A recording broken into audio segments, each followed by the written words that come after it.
Halo, assalamualaikum, selamat pagi semuanya. Baik lagi bersama saya Rizky Novali. Oke, di video kali ini kita akan melanjutkan pembahasan mengenai bagaimana peran Indonesia di kancah dunia internasional. Nah, pembahasan kali ini kita akan membahas mengenai organisasi yang ada di wilayah Asia Tenggara, yaitu ASEAN. Nah, sebelum kita mulai, marilah kita berdoa dulu. Dan jangan lupa buat kalian yang belum sarapan, silahkan ditonton sambil sarapan. Yang belum mandi, jangan nonton sambil mandi. Oke. Organisasi ASEAN ini adalah sebuah organisasi di kawasan Asia Tenggara yang merupakan bekas wilayah jajahan imperialisme dan kolonialisme bangsa Eropa. Perasaan senasib yang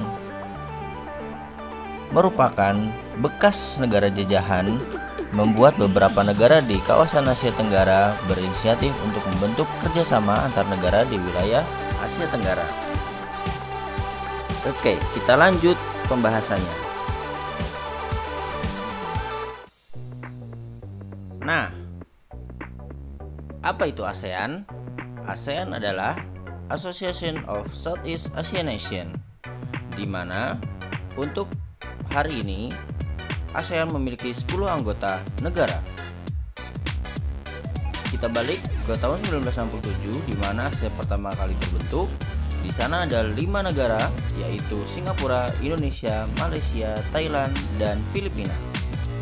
Nah, kelima negara tadi membentuk ASEAN dengan atas dasar ekonomi, kemudian politik, keamanan, dan juga sosial kultural.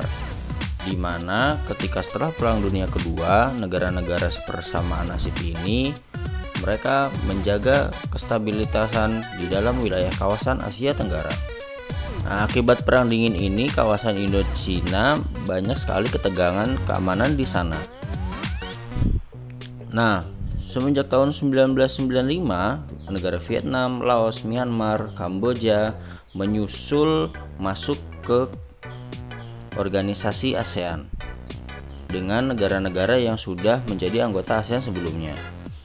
Nah, dari ke-10 negara ini mereka saling berkaitan untuk bekerja sama.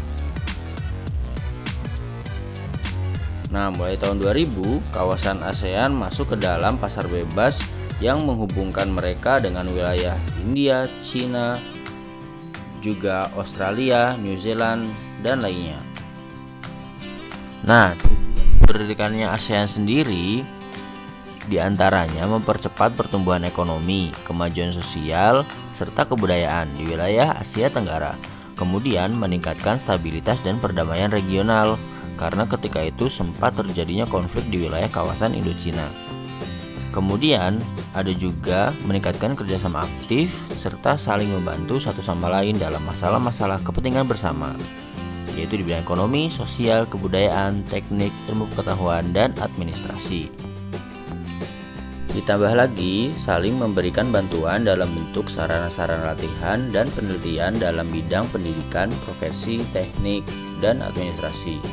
Bekerja sama dengan lebih efektif dalam meningkatkan penggunaan pertanian serta industri mereka, perluasan perdagangan komoditi internasional, perbaikan sarana-sarana pengangkutan dan komunikasi, serta peningkatan taraf hidup rakyat. Wah, dengan adanya bentuk kerjasama berupa ASEAN ini, jadi wilayah yang berada di kawasan Asia Tenggara lebih mudah dalam mengakses semuanya ya. Nah, keuntungan kalian sendiri kalau misal ingin berlibur di wilayah Asia Tenggara itu tidak memerlukan yang namanya visa, karena sudah bebas visa untuk kawasan Asia Tenggara. Kalian mau ke Singapura, mau ke Thailand, mau ke Laos, mau ke Vietnam, itu sudah tidak usah mengurus visa lagi, cukup untuk membawa paspor saja. Itu adalah salah satu keuntungan dari bentuk kerjasama ASEAN. Nah, gimana? Kalian sudah paham semua kan bagaimana gambaran singkat mengenai ASEAN, yaitu Association of Southeast Asian Nation. Nah, saya ada beberapa pertanyaan nih untuk kalian. Negara mana saja sih yang menjadi pendiri ASEAN beserta delegasinya dari masing-masing negara? Kemudian, kawasan Indochina itu kawasan yang seperti apa sih, dan negara mana saja yang termasuk dari kawasan Indochina di wilayah Asia Tenggara? Oke, jangan lupa silahkan dijawab di kolom komentar ya. Kalau gitu sekian dulu video kali ini. Jangan lupa jaga kesehatan. Dadah. Assalamualaikum warahmatullahi wabarakatuh.